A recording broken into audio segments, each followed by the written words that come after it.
नमस्कार। इस वक्त सोने की दुनिया से एक बड़ा अलर्ट सामने आया है जिसने निवेशकों के होश उड़ा दिए हैं।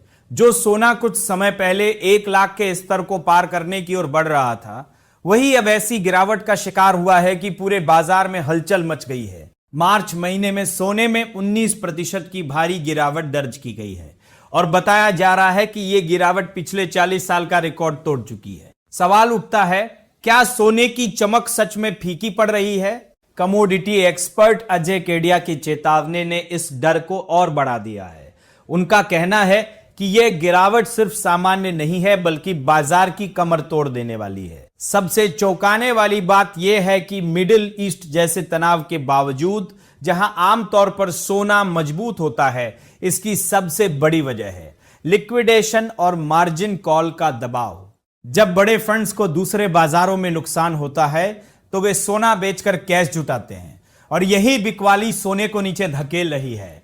यानी साफ है कि अभी बाजार में असली ताकत सट्टेबाजी के पैसे की नहीं बल्कि मजबूरी में की जा रही बिकवाली की है। और जब तक यह पैसा वापस नहीं आता तब तक बड़ी तेजी की उम्मीद करना मुश्किल है। इतिहास भी यही बताता है कि ऐसे हालात पहले भी बन चुके हैं और उस वक्त भी सोने ने अस्थायी रूप से अपनी चमक खोई थी। अब बात करें भारतीय बाजार की तो यहां एक अलग ही खेल चल रहा है। अंतरराष्ट्रीय स्तर पर सोना गिर सकता है लेकिन भारत में रुपया एक ढाल की तरह काम कर रहा है। डॉलर के मुकाबले रुपए की कमजोरी सोने को नीचे गिरने से रोक रही है।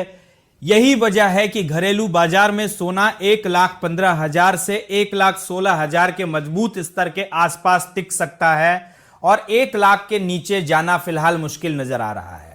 अब सबसे बड़ा सवाल, सोना या चांदी, किस में निवेश करें?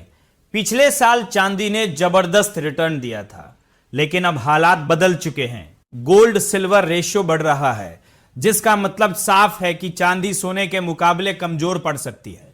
चांदी पर इंडस्ट्री की मांग का भी दबाव है और अगर आर्थिक गतिविधियां धीमी होती है तो चांदी और टूट सकती है। लेकिन इस पूरी कहानी का सबसे बड़ा ट्विस्ट यहां आता है। एक्सपर्ट्स अब सोना चांदी छोड़कर बेस मेटल्स की तरफ रुख करने की सलाह दे रहे हैं। एल्यूमिनियम, जिंक और कॉपर जैसे धातुओं में सप्लाई की कमी और बढ़ती मांग के चलते आने वाले समय में बड़ी तेजी देखने को मिल सकती है। यानी जहां सोना फिलहाल ठहरा हुआ नजर आ रहा है, वहीं बेस मेटल्स में तेजी की नई कहानी लिखी जा सकती है। और अब बात करें रुपए की तो तस्वीर यहां भी चिंताजनक है। आने वाले समय में रुपया 94 से 95 के स्तर तक जा सकता है और अगले 1.5 से 2 साल में 100 के आंकड़े को भी छू सकता है। इसका सीधा असर सोने की कीमतों पर पड़ेगा और घरेलू बाजार में कीमतें ऊंची बनी रह सकती है। तो कुल मिलाकर सोने और चांदी में अभी समय सुधार का दौर चल रहा है। अगले 4 से 6 महीनों तक बाजार सीमित दायरे में रह सकता है। अगर आप शादी ब्याह के लिए सोना खरीद रहे तो यह समय ठीक है, लेकिन अगर आप निवेशक हैं तो फिजिकल गोल्ड के बजाय ETF या डिजिटल गोल्ड बेहतर विकल्प हो सकते हैं। और साथ ही अपने पोर्टफोलियो में बेस मेटल्स को जगह देना एक स्मार्ट कदम हो सकता है। अब सबसे बड़ा सवाल आपके लिए, क्या आप इस गिरावट को मौका मानते हैं या अभी और इंतजार करेंगे?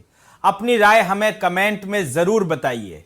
फिलहाल इस बड़ी खबर पर हमारी नजर बनी हुई है। अगर आप भी चाहते हैं ऐसी ही तेज, सटीक और पैसा कमाने वाली खबरें सबसे पहले पाना, चैनल को सब्सक्राइब करें, इस वीडियो को लाइक करें और ज्यादा से ज्यादा शेयर करें ताकि हर निवेशक तक यह जरूरी जानकारी पहुंच सके। यह वीडियो सिर्फ एजुकेशनल मकसद के लिए है।